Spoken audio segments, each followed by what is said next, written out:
It's that time for the ultimate test, the one and only Dingus Questionnaire!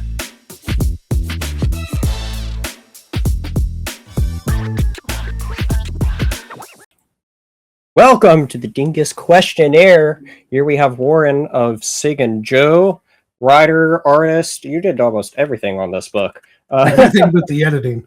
Everything but the editing. That's awesome. Anyway, you're here to take the Dingus Questionnaire, the ultimate test of wills. Are you ready to do this? Yes, let's do it. Let's do this. All right, so this is a series of 11 questions. However, this is kind of a bit bigger, a little bit bigger for you, but you'll see what I mean by that. But let's delve into it. Question one, what is the story or possibly specific issue that made you into a comic junkie? Ooh, that's a good question. I'm going to say, really what got me into it was The Dark Knight Returns. I found that I was reading comics before that. Discovered that. Mm-hmm. But then when I was in the Army, I discovered the first real comic book shop because I lived in a real small town that didn't have one. Sure. And then when I found The Dark Knight Returns, I was like, oh, you can do this with comics? Like you can create this with comics? Like I was so used to like the just the superhero mainstream stuff that when I read that, and then that kind of took me into The Crow. Then I started reading Preacher, Invincible, The Goon, Hellboy. Even the Turtles stuff was not as crazy to me as The Dark Knight Returns. That one just kind of blew my mind. Sure. I was like, wow, I didn't realize you could do this kind of stuff and have this much fun with the character and the world. And it's like, wow, they turned Superman into a puppet. Like, this is amazing. So that one was really opened my mind to what comic books could be when I read that one. That's awesome. All right. Second question. Marvel or DC? Cause like a war here. What side are you on? I love Batman, but Marvel has more interesting characters because they're more complex. Like Superman is essentially a god who's infallible, who never makes a mistake. Wonder Woman, they're like the whole Justice League is like a pantheon of gods.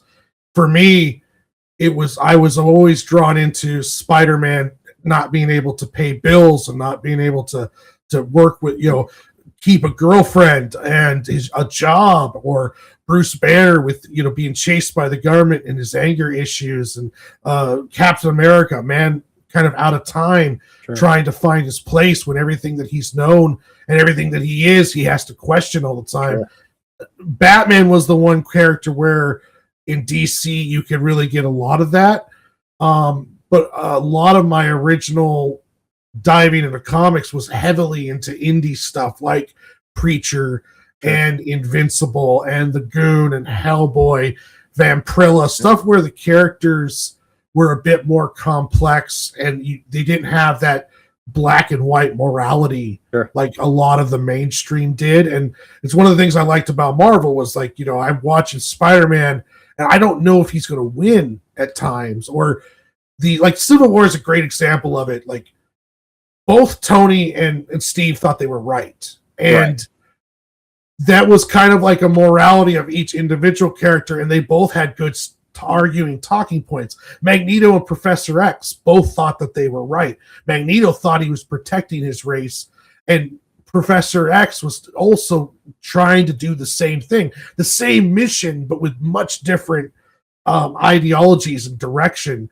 And I just didn't see as much of that stuff in DC. It was like, every character, the hero, always does the right thing, and he's not doing necessarily the right thing that he thinks is right, or she, but what it is the right thing. Like Superman doesn't make, Superman's the only character where absolute power doesn't corrupt absolutely. Like he never wavers. He's the most inhuman person in humanity, but he's also the most human. It's a very weird deal with him where it's like he's just a small town boy from Kansas, but at the same time, though, he's going to barely ever age. He doesn't need to eat. He doesn't, he really has to hold kid gloves with a lot of his enemies. He never really gets put into too many rough positions. Now he has an Elseworld stuff like Dark Knight Returns and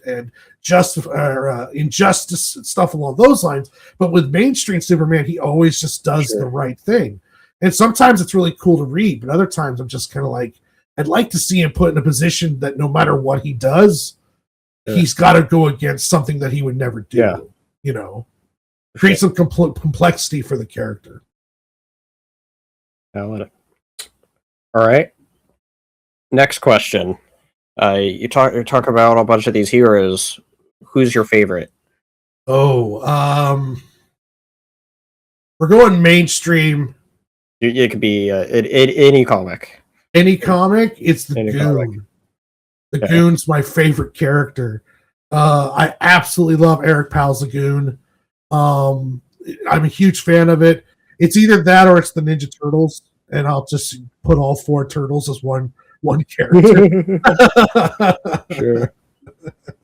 I have never checked out The Goon. I'm gonna have to do that. I highly recommend it. It's a really, really great story. Nice. I'll give it a look. All right. Well, on the flip side, who would be your favorite villain, or who is your favorite villain? See, it's close between Magneto and Joker. Magneto because he's so close to being an anti-villain, that he threads that line. And he does a lot. Joker, because Joker is the perfect antithesis to Batman. Like, Batman is control and discipline, and Joker is pure chaos. And I don't think there's a better pairing between hero and villain than Joker and Batman. Right. Like, it's hard to imagine Batman without Joker. And there's other heroes where you could do a million Spider-Man stories without Green Goblin. Even though Green Goblin is a major villain in this timeline, there's a bunch of other people you can use. You can do Captain America stories without Red Skull. It's really hard to do Batman without Joker. Sure. At least he has to show up sometime. I mean, there have been storylines without him, but it doesn't feel right unless he's there somewhere or it shows up at some time. That's so fair. Love me some Joker. All right. So we touched on this a little bit in the main interview, and make sure you go check that out if you haven't already. But how would you adapt Sig and Joe if given the chance? I would want an action cartoon studio to do it. Someone along the lines of I think it was what are they called? Are they called Birdhouse? It's the one that did Castlevania. I would I want that anime energy and action with the story. So if I had to do it, it would be in a cartoon series, and it would be a very action-packed one. I want a studio that does action, and then so that way you get the comedy and the heart, but the action's also a big part of the story. I like mixing of those 3 genres, if you will, or those kind of themes. I want action, comedy, but I like heart. It's something James Gunn does very well, where you have these action characters, a lot of this cool action, these characters that are really goofy, and then all of a sudden you get gut punched with these heartfelt moments. And it's also something that was done like in Firefly really well. So if I had a choice of which way to translate this over, it would be an animation studio for a series, and it would be done by someone who can handle some of that high octane action real well. I like it. Shout out to Powerhouse Studios. That's the Powerhouse. That's right. Yeah. Yeah, they're so good. They are. Love them so much. All right. If you're watching Powerhouse, call me. No. Do it. So, outside of Sig and Joe, though, what story would you want adapted into a movie? That any comic, whether it's a mainstream or an indie comic. Oh, I think the Goon would be really good. I'm a big. That one almost did get made. Finch was involved with that one, or David Lynch was involved with that at one time. They had Paul Giamatti voicing one of the characters. They even made a short little cartoon of it. I think that would have been really, really cool to see in live action, or they were doing with the CG cartoon. Mm-hmm. I think Invincible would make a great live action, even though the cartoon is amazing. So it's kind of like that's one's already being adapted. I would love to see a good Ninja Turtles movie, like how they originally were in the comics. You mean, right? Like the 1990 movie was damn near perfect. The original first movie. I would like to see something like that brought back. But yeah, there's in that indie sphere, there's a lot of good stories that I think could get adapted. That should for sure. It's good picks. I had no idea about that Goon thing though. That's interesting. I'm gonna have to look into that. Yeah, you can find it on YouTube. I think it was a little short CG deal that they did as a pitch, and they almost got the movie made, but it never came through. That's interesting. I'll have to do some research on that. All right. Next question. If Sig and Joe had the opportunity to meet Deadpool, how would they interact? Do you think they get along with each other? Like, how would it go?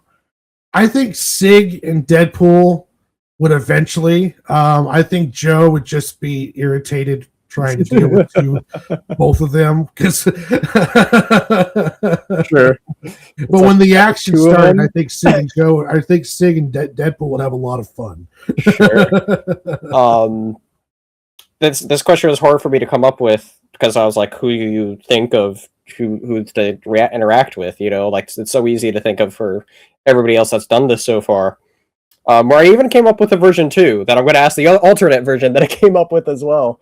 That dawned on me. What about how the interaction go if Sig and Joe got to meet Lumiere and Miss Potts, along possibly with Chip from Beauty and the Beast?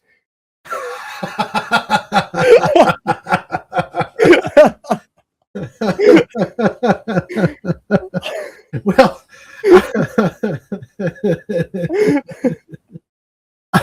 I think that would be pretty funny, especially since Miss Potts and them are like normal size deals, and like Sig and Joe are at least 4 foot tall. So it's like Sig would definitely be entertained by Miss Potts. There would be plenty of jokes for that one for sure.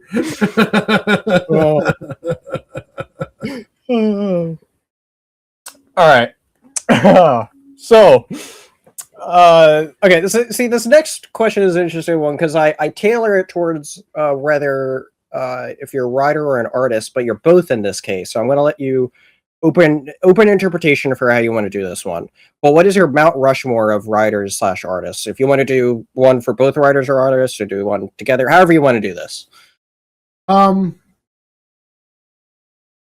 would say, like, there's people that I would do 2 Mount Rushmores because Joe Mad, sure, to me is on that artist Mount Rushmore. Okay. And also Murata from One Punch Man, the artist of the One Punch Man manga, is on there as well. But you also have some really good artist writers like Eric Powell, who does Goon. I'm just glazing him right now. He does both amazing writing and art. Daniel Warren Johnson, I think, is rising as one of the top writer artists right now. Sean Gordon Murphy is another one that I could easily put on both of those just because of how well he does page composition, and his writing for the White Knight series was just, I love the White Knight series. Same thing with like Daniel Warren Johnson, what he was doing with another one that people don't mention as nearly as much as Scotty Young. I think does amazing writing, as well as art, and believe he's writing the new Lobo series. He is. It comes out in like So- 2 weeks from when we're recording this. I'm excited. Yeah, it's I Hate Fairyland book. Is just Volume 1 is great. I it's did a review of that. hilarious. It's so good. So yeah, there's some that can cross pollinate for me. Writer wise though, like I love Mark Millar, Garth Ennis when he's 90% of the time he can go some pretty weird places, but he's a good writer though. Sure. There's old school wise like John Ramirez Jr., Chris Blasio, who was the other one? Frank Miller in his older or his younger days. Now, not. I mean, he's definitely showing his age now. But Sure. when you're talking about Dark Knight Returns or like the Daredevil issues or his series that he wrote, just amazing. Taking the characters and putting them in such new, complex kind of positions and personalities. So yeah, there's some cross, but there's also some that fit in there, like Frank Miller art and writing, Daniel Warren Johnson, Eric Powell, Sean Gordon Murphy. Just art wise, Joe Mad's my man. I absolutely think Joe Mad is one of the greatest talents that just didn't have the dedication to keep doing it, because doing interiors is rough, and he's much more fun now and had much more success in his video games. But there was a time period with like Battle Chasers where it took him a year to come out with an issue. Like issue 8 to 9 was like a year. Wow. And it debuted #1. That's insane. So, that is he's a GOAT artist that never really kept going with it. Yeah, he's having a lot of fun with his game studio. So shout out to that. All right. So what about any particular lines that has stood out to you, or a line in particular from any comic that just lives rent-free in your head? Dark Knight Returns, Joker and Batman are fighting in the Tunnel of Love. And Batman says to him, "Do you know how many people I've killed by letting you live?" And Joker says back, "I never kept count." And Batman says, "I have." And Joker says, "I know, and I love you for it." And I think that dialogue line is like the perfect encompassing of the dynamic between the two of them. And it's just, I saw it was done in the cartoon beautifully. It was one of my favorite lines from the whole Dark Knight Returns, and it's one that sticks in my head all the time because it's just the perfect encompassing of the dynamic between two characters in that line exchange there. That one in the Captain America, the doing what's right. Sometimes you have to stand up, everyone else.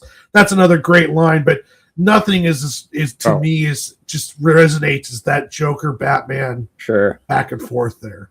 I forgot about this, but it's so long since I've read that story.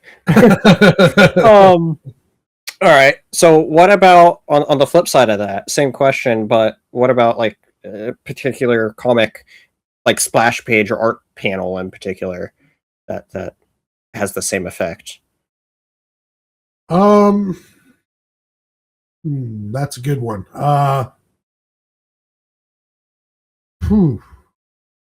That one is difficult because there's so many of them. Sure. Everything kind of has its own deal. There's a couple panel sequences that Murata does during One Punch Man. And there was one in particular where Flashy Flash is taking on the two monsterized ninjas from his village. So they're moving at high speed. And Murata has this. There was one point where there's an explosion on this bridge. Mm-hmm. And as they're fighting, the explosion is slowly expanding. So he's showing you that how fast they're moving. And he's able to do it on these still panels. And it just it illustrates the speed of the situation so beautifully. It was one of those ones that I study So cool. all the time, and it's I forgot what volume it's in, but it's like they're down in the monster underground area during that whole arc before Garo becomes Ascended Garo, and when he's fighting these guys, that explosion goes off, and as they're fighting, it's slowly becoming a full explosion. And it's like, if you would animated that correctly, it would be one of those like Matrix slow motion scenes where you see all the stuff slowly going around as the characters are moving fast. And he was able to do that on paper, and I was just so utterly impressed by his ability to do on paper all of these intense action scenes. It's something that I'm striving for myself, to create that kind of energy and action, but doing it with panels, and that one sticks out probably the most to me. That's cool. I haven't really delved into manga. That would be one of the ones I would probably check out if I did, though. So that's cool. All right. Well, you're almost at the finish line. We got 2 questions left. What is Sig and Joe's go-to song they'd listen to? Or would they have different songs that each of them would go listen to? Joe is much more of like a instrumental or like a jazz type kind of easy listening. And Sig is all J-pop. He absolutely loves J-pop, K-pop, Blackpink. He would love K-pop Demon Hunters. Like, all right. I don't know what I was expecting as a response there, but I don't think it was that. I like it though. That's funny. I could see that though with him. All right. Last but not least, what is your dream Sig and Joe crossover? They could cross over to anything of your choosing. What would it be? Ninja Turtles. All right. Ninja Turtles. That would be amazing to have them drop into that world. Just, well, one, because I get to draw it. And, all right, that's valid reason number 1 there. But okay. Plus, it was, the Turtles were. I fell in love with Turtles before I knew they were a comic book. It was when I was a kid, and it was the cartoons, and then the movie, the toys, and then I discovered the comics. I think IDW did a beautiful job with the Turtles. Their entire 100-issue run up into the current stuff, I believe, is really well done. The Nickelodeon cartoon series that was kind of CG animated, that they did before the newest one, that one to me is more like a definitive take of the Turtles, are cartoon-wise. And I would love that crossover to happen. Call me up, Nickelodeon. That'd be awesome. I'm here for it. Well, you have survived the Dingus Questionnaire. You made it through. That was a lot of fun. Make sure you hit that like and subscribe button, everybody, if you like what you see here. And this is a fun time. So it's always a blast, man. Thank you so much for having me on. Absolutely. And make sure you go check out Sig and Joe, everybody. Link will be down below for how you could do so. And so thank you so much for joining, everybody. And I'll see you next time here in the Dingus Den. Laters, everybody. Bye.